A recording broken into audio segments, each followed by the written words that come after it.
Two of my boys have been in nativity plays in the last week. One of them played Joseph in the nativity play, obviously one of the big roles.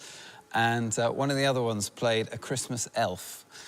And I think that if that says nothing else, it says that since the story of the first Christmas, things have become a little confused over the years, in the last 2,000 years. And today we have so many things that we cram around this particular celebration, whether it's Mariah Carey singing to us, or it's Christmas shopping, John Lewis adverts, M&S adverts, whatever, whether it's reindeer and Santa. We have all this stuff that we cram around the day. And what can happen as a result of that, and I love so many of those things, but it can kind of fog up the glass a little bit, and it can make it hard to see what the message of Christmas really is. And so for just a few minutes, I want to bring us back to that question. What is Christmas all about?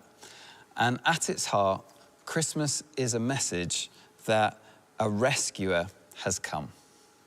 And the way that Isaiah put it in that prophecy that we had read to us at the start of our service together, Isaiah chapter 9, he's looking ahead to the arrival of Jesus, and he puts it like this: "The people walking in darkness have seen a great light. On those living in the land of deep darkness, a light has dawned." I read an account this week of a lady who a few years ago was asleep in her apartment. She was in America, and she was fast asleep when the apartment building she was living in collapsed, totally collapsed. And so she can remember literally waking up in the night to all this noise and seeing the floorboards of her bedroom disappearing as it ran towards her. And then before she knew what was happening, she was falling and she was buried in the rubble. She managed to she was trapped underneath her mattress, which meant she had this tiny little space that she somehow managed to survive in. And she was in there, and you can just imagine the shock of that, the fear that would set in, the terror of being buried under tons of brick and of rubble and of steel and of concrete, and knowing there is nothing you can do in a moment like that to escape. There's literally no way out. And she tells of how she had to just lie there in the pitch black for hour after hour, hoping that someone was going to come and get her. And eventually, after hours of lying there, she started to hear noises, sounds of, what hopefully for her she thought was rescue. And after a few more hours, some of the rubble that was above her got removed. And she talked about how in the darkness, suddenly these little shafts of light started to come in. And then eventually enough rubble was removed that somebody reached into the hole that she was in and grabbed her hand. Imagine the thoughts that would have gone through her head in the hours running up to that moment. Imagine the fear that she would have felt. And then somebody took her hand, and the guy that took it said to her, "We've got you, and we're never going to let you go. We're never going to let you go." And they set her free. And for me, that's such a picture of what it is to become a follower of Jesus, to become a Christian. We're trapped, many of us, and we feel trapped. Trapped in despair, trapped in anxiety, trapped in fear, trapped in struggles, decisions that we've made that have had consequences, our own mistakes, trapped in our own selfishness. The building has collapsed and there's no way out. And I think that picture's even more very much real right now when it feels like the world around us is collapsing as well. And the message of Jesus, the message of Christianity, and this is why it's not good advice, it's good news, is that a rescuer has come. The message is not, here's 4 steps for how to help yourself. It's not, here's how you can dig yourself out. It's not, try a little harder and do these 5 techniques and you'll find things will all work out. The message is, we're lost and we can't find our way home, but somebody came to find us. It's that we are constricted and we can't escape, but somebody's come to set us free. It's that we're living in a land of deep darkness, but a great light has dawned. And he takes our hand and he says to us, "I've got you and I'm never going to let go." And his name is Jesus. And this is a time, more than any other, I think, to reflect on the question, what is Jesus like? And it may be you're watching this and you don't know him. Perhaps this is the first time you've ever watched an online service before. I want to try, if I can, to just paint a picture of what he's like. But I want to do that as much for those of us who do know him as for those of us who don't. Because with COVID and everything once again feeling just scary and uncertain and stressful, all the grief, all the pain, all the fear that we're experiencing right now, this is a time, more if there's ever been one, it's now, to remind ourselves again of who it is we said yes to, of who it is who walks with us, of whose hand has taken our hand. I don't know if you've ever been really cold, like absolutely freezing cold. It's a little bit mild now, but you know, to the point where you feel like you're cold in your bones and you're shivering. One of the things that you can do in a moment like that, if you're at home anyway, is climb into the shower and just crank the heat up to maximum and turn the pressure on as high as it goes in your shower and just stand there and let the water, like the heat of the water, just pound your skull and warm you up. And the steam that kind of fills the bathroom in that moment, just you can inhale it and just gradually you can feel the heat kind of seeping into you and the cold disappearing away. And a time when we feel, I think many of us, full of fear, and like the darkness is the only thing that's pressing in. This is a time where we take verses of scripture, like the ones we had read to us a moment ago, and they're like a warm shower. It's like we crank it up and we stand underneath them and we let the glorious truths that are in these verses just pound our skulls, renew our minds, wash our hearts. And as we do that, the heat of the truth, the glory of who Jesus is just begins to seep into our hearts afresh and the fear disappears. And one of my favorite verses, I think, in the whole of the Bible is the one that we had read to us from Isaiah chapter 9, verse 6. And it describes Jesus. It says, unto us a son is given, a child is born, a son is given. The government will be on his shoulders and he will be called. And then it lists these 4 names. And I kind of think of a bit like sort of 4 photos that you might scroll through on your phone. 4 photos of the same person, but just taken at different points, taken from a different perspective or a different angle. But they're 4 photos for us of who Jesus is. And the first one is, he will be called Wonderful Counselor.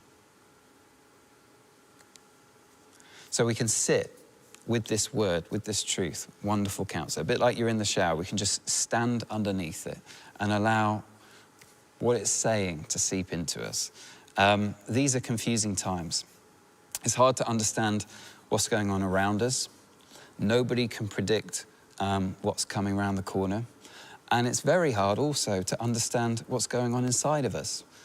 I don't know if you can relate to that, but I feel like my emotions are up and down and doing loop-the-loops. It's like I'm on this weird emotional roller coaster and I'm desperate to get off, but I don't know how. It's really hard to understand what's going on. And obviously there's a place at a time like this for trying to work it out, and certainly for reflecting on what's happening inside of ourselves. That's always important. But also, this is a time when we need people to come alongside us and who've got a bit more objectivity and who can speak truth into our lives, whether that's a friend, a parent, a colleague, who can say to us that I see what's going on in your confusion. It might be hard for you to see it because you're in the middle of it, but here's what you should do to give us guidance. And what we're told of Jesus is that he is the wonderful counselor. He guides us.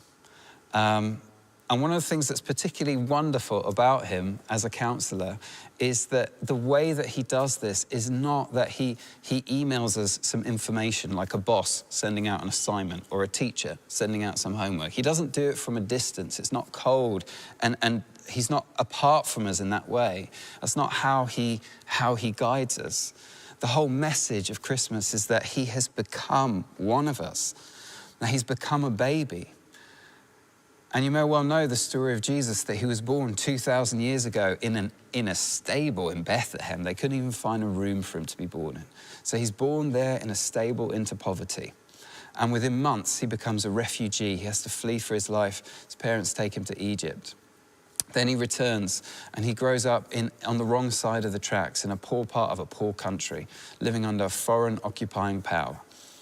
And then when he begins his ministry, yes, lots of people love him and lots of people are drawn to him as he speaks words of freedom and he brings freedom to people around him. But also lots of people hated him. And eventually those people put him to death. And not only that, but he was betrayed by his friend. He was abandoned by so many of those people that he was close to. And the reason we say all of that is that because when he speaks to our despair, this is something that I marvel at again when I realize it afresh. When he speaks to our pain, he's not speaking as an outsider to pain. It's not that he knows about this pain in the way that God knows all things. He's speaking because he knows what it's like from the inside, because he's experienced that darkness firsthand. And it's like he's a friend who's been there before and knows the way out. One of the ways that I picture this in my head is a bit like, if you've ever seen a film where there's somebody who has to, for one reason or another, land a plane, but they've never flown a plane before. You know, there's like some sort of hostage situation or something, but you find someone with like a commercial airliner and they have to land it. And there's just all the dials and all the levers and all the knobs, and it's like they've got no clue what they're doing. But then they talk to somebody on the ground, and the person on the ground happens to be an expert on how to do this, and so they can say to them, "Don't worry, I'm going to talk you through this. We're going to go through it together, and step by step, I'm going to show you how to land the plane." He is a counselor who shows us step by step, day by day, how to land the plane. And that can sound abstract, but it's not. It's like what he does is he says to us, every day or any chance you get, open up my word, the Bible, open up your heart, and I'll talk you through it. Lord, I don't know how to negotiate this relationship because it feels like it's taken such a bad turn. Okay, I can show you how to land this plane. My business is only just begun to recover, and now I'm terrified about what the future holds. I've got people I've got to look after, I've got employees, I've got family. All right, hold on, day by day and step by step, let's get together and I'll talk you through what you need to do to land the plane. I'm confused about where I am and the mistakes I've made. It's okay. I know what's going on. I can talk you through how to land the plane. He's a wonderful counselor. Skip to the next photo of Jesus. This one, this name, Mighty God. That speaks of his power, but the marvel of it is that we're talking about a child that's being called Mighty God. How do those two things go together? And in this is the glory of Christmas and the wonder of it all, that you have on the one hand Mighty God, and yet he has become a child. And again, if we're talking about just soaking in the steam of this truth, let's just sit with this for a moment.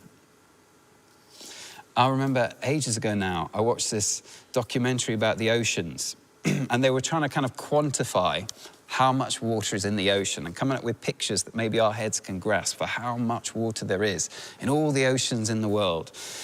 And this sad person at the BBC one day sat down and worked out on their calculator that if you were to take, they were trying to work out, if you were to take the water and put it into bathtubs, how many bathtubs would you have? And they said you would have enough bathtubs, if you line them up end to end, from the earth to the sun and back again, you'd have enough bathtubs to do that 81 million times.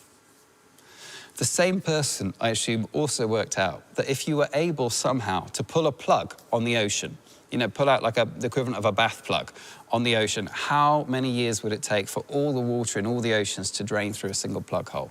And they worked out it would take 174 trillion years. And it says elsewhere in Isaiah, it speaks of God, and it says, he measures the waters in the hollow of his hand. I know it's poetry in a way, but seriously, how big must his hand be to measure that? The same verse talks of the stars. And I love reading about the stars. They fascinate me. And I read somewhere that you can fit 1 million planet Earths into the sun. And our sun's, well, it is enormous, but it's, as stars go, it's a pretty average sized star. And it's just one single star in our galaxy, of 100 billion of them. And our galaxy is one galaxy of hundreds of millions of galaxies. And science says to us that there are more stars in the universe than there are grains of sand on the earth. That's crazy. And that same verse that speaks of God holding all the oceans in the hollow of his hand also says he measures the heavens by the span of his hand. How big must his hand be? And yet, that same hand that is big enough to do that becomes little enough, small enough to wrap his fingers around a single finger on Mary's. Isn't that mad? That the one who holds all of that also becomes so small. And so when we think of him as mighty God, there's power, yes, but there's also love. And he couldn't make himself any bigger in order to impress us. And so what he did is he made himself smaller in order to love us. And those same hands that would have wrapped themselves around Mary's fingers, as we read the story of the Gospels, we see that those hands are the hands that bled for us, the hands that were nailed to a wooden cross on our behalf in our place, the hands that died for us. Mighty in power, mighty also in his love. And this is why he is the safest one we can ever come to. You may well have a list of things you've got left to do before Christmas. Let me ask you a question. If you have a list of jobs and you know you can't do them all, so you delegate, all right? You give a few to this person, you give a few to that person. After you've given the jobs to somebody, do you then stop worrying about those jobs? My answer, I guess your answer is the same, is it depends on the person. It depends on who I've given them to, right? Because there are some people you know you can delegate it to. Please, can you buy Christmas presents for this person, this person, this person? Please make sure you bring this for Christmas lunch or whatever. And you know that they're going to forget. You know that you're going to have to remind them time and again. And you probably end up having to do it yourself anyway. But there are other people, hyper-efficient people, people who have the gift of organizing and administration. You give them a job and you know they're going to nail it. So you can give it to them and you can stop worrying. So often what we do is we treat God, Jesus, like he's the first and not the second. We give him things, I know I do, these things that scare me or these things that worry me, and then I continue just to worry about them myself. And what we're told is he's the mighty God. So I can place into his hands this person. I can give to him this situation. I can put myself in his hands, and I can then trust the fact that the one who measures the stars by the span of his hand and who holds the waters in the hollow of his hand, and yet also who bled for me, his hands are the safest place to be. He is mighty God. Skip to the next photo of him. Everlasting Father. He will be called the Everlasting Father. That seems like a strange name to give the Son, the child. But the reason he's given that name is because Jesus is the spitting image of his dad. The way that he puts it in John's Gospel is he says, if you've seen me, you've seen the Father. It's like I'm a chip off the old block. And what he comes to do, and this staggers me, is he comes to draw us into a family. Anyone who says yes to him, who takes his hand, he draws us into the family of the one God that is the Father, the Son, and the Holy Spirit. He doesn't just come to pull us out of a load of rubble. He comes to bring us into a relationship. And most of us, if we think about our father, most of us have got a mixed relationship with our dads. For some of us, it's really good, but even the best dads make mistakes. And for lots of us, our dads make quite a few. And so we can think of God as a father, and that doesn't always conjure up helpful pictures. But what we're told here is that he's an everlasting Father. One of the things that characterizes him as our dad is that he's faithful forever. He's the forever Father. And I am a dad to 4 boys, so I get to experience firsthand father-son relationships every single day. And the phase we're in at the moment, there's 4 of them, 6 and under. So I'm knackered and I have to change a lot of nappies, but it's glorious. And what happens to me is I go home at the end of the day at work And the four of them sort of like, I ring on the doorbell or I knock on the window or something, they come running like these four puppies towards me. And they just, the moment I walk through the door, they all start talking to me at the same time. The oldest, he wants to show me something he's done at school that day. The next one wants me to play Lego with him. The third one wants me to give him his 10th biscuit of the day. The little one just wants to stick his finger in my eyes and see how I react. It's like, and then they're all over me and I'll sit there on the sofa. And they'll go off and they'll play a little bit and then they'll come back and they'll just want to sit. They just want to touch base. They'll climb on me or sit with me or tell me about something completely random, and then they'll wander off again and they'll play trains and they'll play cars and they'll come back for a little bit more and then they'll go off again. And the relationship that we're invited into with God is one of closeness. It's that we're his kids now.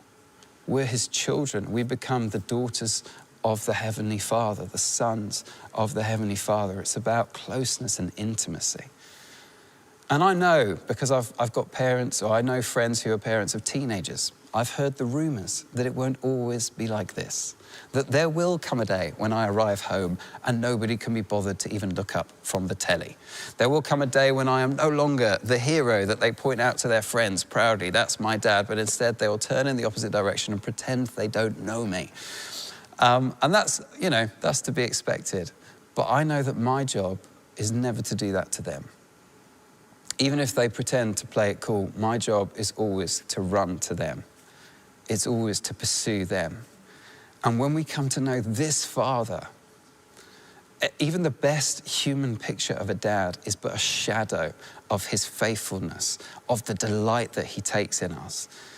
Many of us, we can feel like we've let him down, that he's somehow reluctant to come close, that we've wandered off in the wrong direction, and he runs to us. He's the forever Father, the faithful one. Final picture of Jesus from this verse. He's the Prince of Peace. And the word peace here is a Hebrew word, shalom, which means wholeness. He's the King of wholeness. He's the bringer of wholeness. His rule and his reign when it comes into our world, but also when it comes into our lives, is one of wholeness. Those things that are broken find healing. Those wounds that we thought would never close, they get closed, and more than that. When we think about this level of peace, one of the things that helps me picture it is I like quiet. I'm an introvert. So I'll try and find places around where I can be a little bit quiet. One of those, there's not many places around Watford where you can't hear the traffic. There's these fields that I go to that are kind of, well, it doesn't really matter, but you can just about hear the A41. But apart from that, it's a little bit quiet. And I quite like that. And I remember years ago, Mike and I went to the Grand Canyon together. And we walked down the Grand Canyon, and we got maybe about halfway down, and Mike decided that he wasn't going to make it all the way down, so he turned around to begin to walk back up again. And I carried on going down to the Grand Canyon. I wanted to get down to the bottom. Actually, I put some music on and I began to run down the Grand Canyon. And the reason for that is because the competitive part in me wanted to get down to the bottom of the Grand Canyon and back up again before he made it back up again, so that I could tell you I did that, which I did. But anyway, I went down to the bottom of the Grand Canyon, and I remember having my music on, and there was nobody else around, not a single person. Either side of there are these towering walls of red rock, and the sky was blue and the sun was beating down, and it was like you're walking kind of in a desert right at the bottom. And I remember in that moment pressing pause on my music, and as I did that, I just heard